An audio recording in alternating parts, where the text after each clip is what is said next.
आज आपण चवळीची उसळ करूया बरं का. म्हणजे थोडंसं पाणी ठेवायचं आणि उसळ तयार करायची आहे त्याची. आता मी काय केलेलं आहे, काही जणांची भाजून चवळी भाजतात. अशी चवळी बारीक चवळी घेतलेली या वेळेला मी, मोठी घेतलेली नाही. काही जण ही भाजतात आणि मग कुकर लावतात, 4 शिट्ट्या काढतात.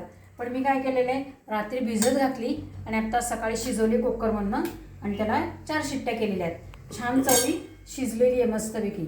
हे अशी छान शिजलेली आहे चवळी. आता मी इथे गॅस लावून घेतलेला आहे. तेल गरम झालेलं आहे छानपैकी. त्याला नेहमीप्रमाणे मी फोडणी घालून घेणार आहे. मोहरी, जिरे, हिंग आणि हळद.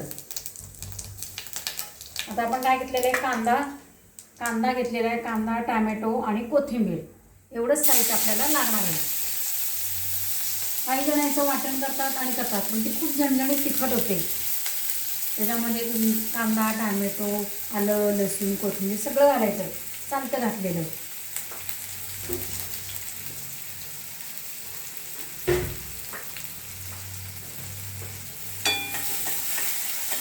थोडासा तांबूस होईपर्यंत कांदा भाजून घ्यायचा आहे.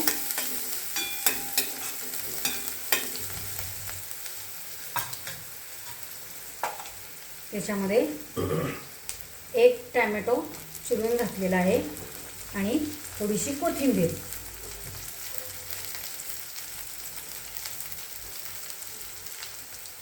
त्याच्यामध्ये बाकीचे आपले मसाले घालून घ्या. काही जण कांद्याच तिखट घालतात, मी तांबडं तिखट घालणार आहे. तांबडं तिखट चवीपुरतं. धने जिऱ्याची पावडर किंवा गोडा मसाला, काही जण गरम मसाला टाकतात. मी गोडा मसाला टाकून घेणार आहे. आणि त्याच्यातच मीठ घालायचं आहे, चवीपुरतं मीठ.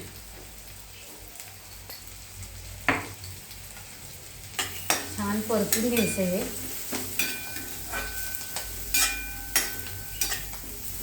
मस्त छान वास येतो. आपण त्याच्यात जरी काही बाकीचे मसाले घातले तरी कोथिंबीर, टॅमॅटो, मसाल्याचा सगळ्याचा छान वास येतो. कांदा छान परतून झाला आहे त्याच्यामध्येच. आणि आता आपली ही चवळी जी शिजवलेली आहे ती याच्यात घालून घ्यायची.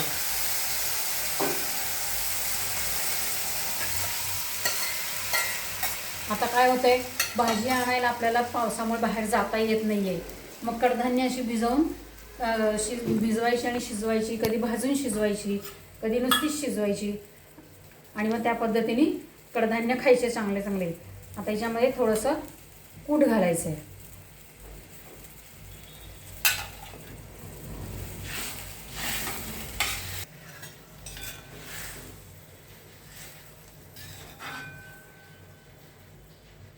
आता हे संपूर्ण उकळून द्यायचं आहे आणि टॅमॅटोचा अर्क त्यात उतरला पाहिजे.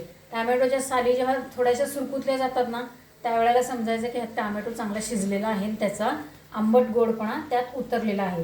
आणि ते कसं संपूर्ण उतरण्यासाठी आपल्याला ते शिजवलं पाहिजे.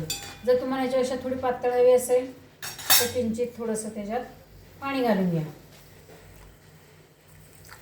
आता ही छानपैकी उकळू दे. काही जण ह्याच्यामध्ये गूळ किंवा साखरसुद्धा घालतात काही जण.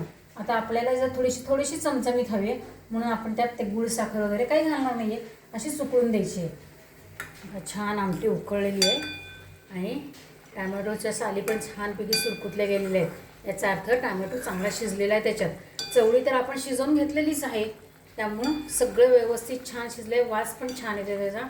काही आलं, लसूण किंवा इतर काही काळं वापरलेलं नाही, फक्त कांदा वेगळा असा आपण वापरलेला आहे.